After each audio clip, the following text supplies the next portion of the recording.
இன்னைக்கு காத்தால நான் கோவிலுக்கு போயிட்டு சுவாமி தரிசனம்லாம் முடிச்சுட்டு அந்த கோவில் பிரகாரத்தில் ஓரமாக உட்கார்ந்துட்டு இருந்தேன். அங்கே ஒரு அழகான குடும்பம், பெரியவர்கள் குழந்தைகள்னு சுமார் 15 பேர்கள். அவ்வளவு பேரையும் அழகாக அரவணைத்து வழி நடத்தும் குடும்ப தலைவி. வயது 50க்கு மேலே இருக்கும். தரிசனம் முடிஞ்சு பிரசாதத்தை எல்லாருக்கும் விநியோகித்து குழந்தைகள் கேட்குற டாலர், கயிறு, பொம்மைகள் வாங்கி கொடுத்து ரொம்ப சுறுசுறுப்பாக இருந்தா அந்த குடும்ப தலைவி.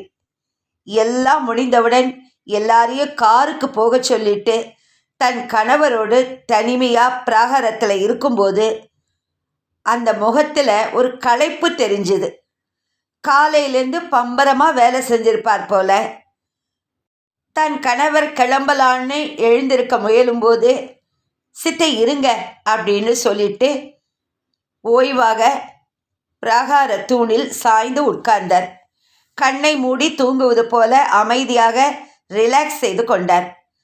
தன்னை சுற்றியுள்ள அனைத்து தடைகளையும் தாண்டி தான் மட்டுமே உள்ள தனிமையை சுவைப்பது போல தெரிந்தது.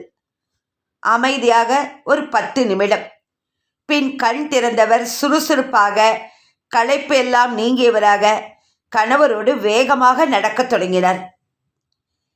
இதை பார்க்கும்போது இது சாதாரணமான வாழ்வியல் நிகழ்ச்சிதான். ஆனால் அற்புத பாடம் மறைந்துள்ளது இந்த காட்சியை எனக்கு பார்க்கும்போது. காத்தாலேருந்து ராத்திரி வரைக்கும் நாம் எல்லாரும் ஓடிண்டே இருக்கோம் ஓய்வில்லாமல். வீட்டில் பெண்களும் அப்படியே. எதற்கு இந்த ஓட்டம்? கொஞ்சம் சிந்தித்தால் செய்யும் அதே வேலையை இன்னும் சிறப்பாக செய்யலாம். We need a lesson how to relax. கண்டிப்பாக இது நமக்கு ஒரு பாடம். எப்படி நம்மளை ரிலாக்ஸ் பண்ணிக்கணும், நம்மளை எப்படி ரீசார்ஜ் பண்ணிக்கணும்னு தெரிகிறது. இடைவிடாமல் செய்யும் வேலைகளிலிருந்து வேலைக்கு இடையூறு இல்லாமல் நாம ஏற்படுத்தி கொள்ளும் ஒரு சிறு பிரேக். அவ்வப்போது ஜஸ்ட் ரிலாக்ஸ் அவர் செல்ஸ். வேலையை இன்னும் சிறப்பாக செய்வதோடு மட்டும் இல்லாமல் பிபி, சுகர், ஹார்ட் ப்ராப்ளம்னு நமக்கு வராமல் தப்பிக்கலாம். இந்த மாதிரி ரிலாக்ஸ் செய்யும்போது, நாம் ஓய்வு எடுக்கும்போது நம் மனம் அமைதி அடைகிறது. நம்மளால் திருப்பி நாம் ரிலாக்ஸ் பண்ணிட்டு வேலை செய்ய ஆரம்பிக்கும் போது ஒரு புத்துணர்ச்சியோடு செய்ய முடியறது. எந்த ஒரு பிரச்சனை வந்தாலும் அதுக்கு நல்ல தீர்வுகளையும் கொடுக்க நம்மளால் முடிவெடுக்க முடியும். ஸோ இன்னையிலேருந்து அப்பப்போ நாம் கொஞ்சம் ரிலாக்ஸ் பண்ணிக்கணும். சிம்பிள் ரிலாக்ஸேஷன் தான்.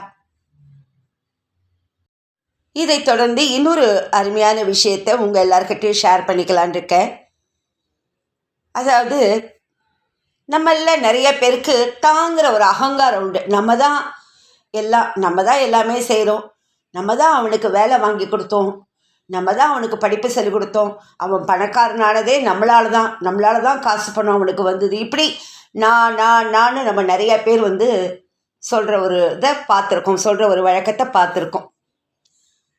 அது அந்த மாதிரி எண்ணத்தை தாங்கிற ஒரு அகங்காரத்தை ஒழிக்கணுங்க அதை உணர்த்தக்கூடிய ஒரு விஷயந்தான் இப்போ நான் சொல்லலான் இருக்கேன். இந்த உடம்பு தான் இதுவரை இளமையை அனுபவித்ததா? இந்த சூம்பும் மார்புகளுக்கா இத்தனை கண்கள் வட்டமிட்டது? பெருத்தன சிறுக்கும் சிறுத்தன பெருக்கும் என்று பட்டினத்தார் பாடியது இந்த நிலையற்ற பொய் வாழ்வைதானா? இன்னும் இழுத்து கொண்டிருக்கிறான் செத்து தொலைவில்லையே என்று மனைவியும் சுற்றமும் பேசியது. எனக்கு அவர்கள் என்னை 100 ஆண்டு வாழ்க என வாழ்த்தியது நினைவுக்கு வந்தது. இதுவரை எனது கோடாரியால் நான் எனது வேரையல்லவா வெட்டியிருக்கிறேன். நான் விரும்பியவை எல்லாம் என்னை வெறுத்து கொண்டிருந்தது. இளமையாய் இருக்கும்போதே முதுமையை பழகி இருக்க வேண்டும். அறுசுவை உணவை தேடி தேடி உண்ணும்போதே அது மலமாகும் என்று உணர்ந்திருந்தால் அடுத்தவர் உணவை நான் பறித்திருக்க மாட்டேன். அனைவருக்கும் பயன்பட வேண்டிய பொன் பொருளை ஒரு திருடனைப் போல பதுக்கி இருக்க மாட்டேன். காலம் கடந்த ஞானம். பாயும் நோயும் தவிர யார் துணை வரப்போகிறார்கள்? இறந்தாலும் எனக்காக யார் அழப்போகிறார்கள்? பிணமான பின் இந்த மாளிகையும் பணமும் எனதென்று நான் சொந்தம் கொள்ளவா முடியும்? சந்தனத்தால் மணந்த உடல் என்றாலும் இறந்தால் மணக்கவா போகிறது? கண்ணே மணியே என்று கொஞ்சிய தாயும், காதலா என் உயிரே என்று சொன்ன மனைவியும் பிணமான பின் சுடுகாட்டில் அல்லவா விட்டு செல்வார்கள்?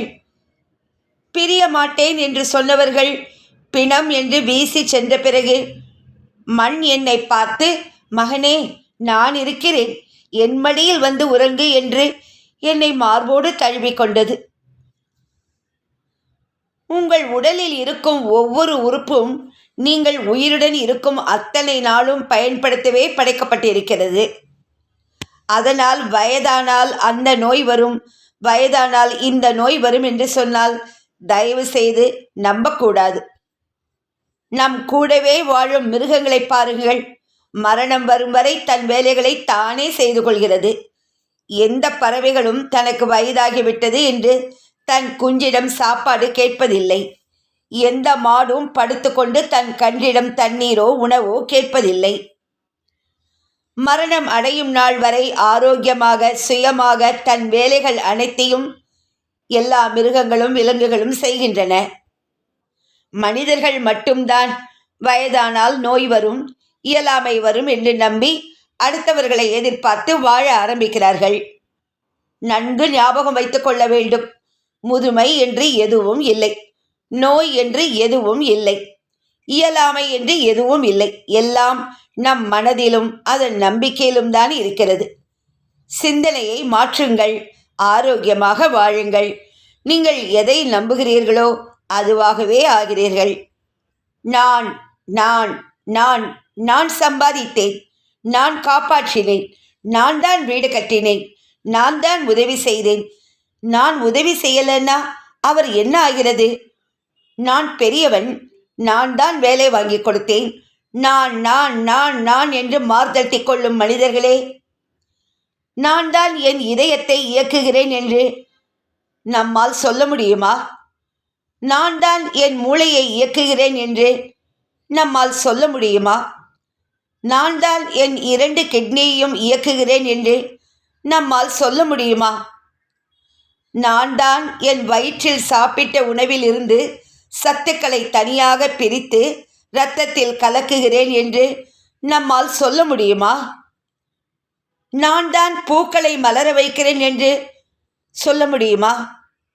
இவைகள் அனைத்தையும் எவன் செய்கிறானோ இயக்குகிறானோ அவன் ஒருவனுக்கே நான் என்று சொல்வதற்கு அதிகாரமும் உரிமையும் உண்டு.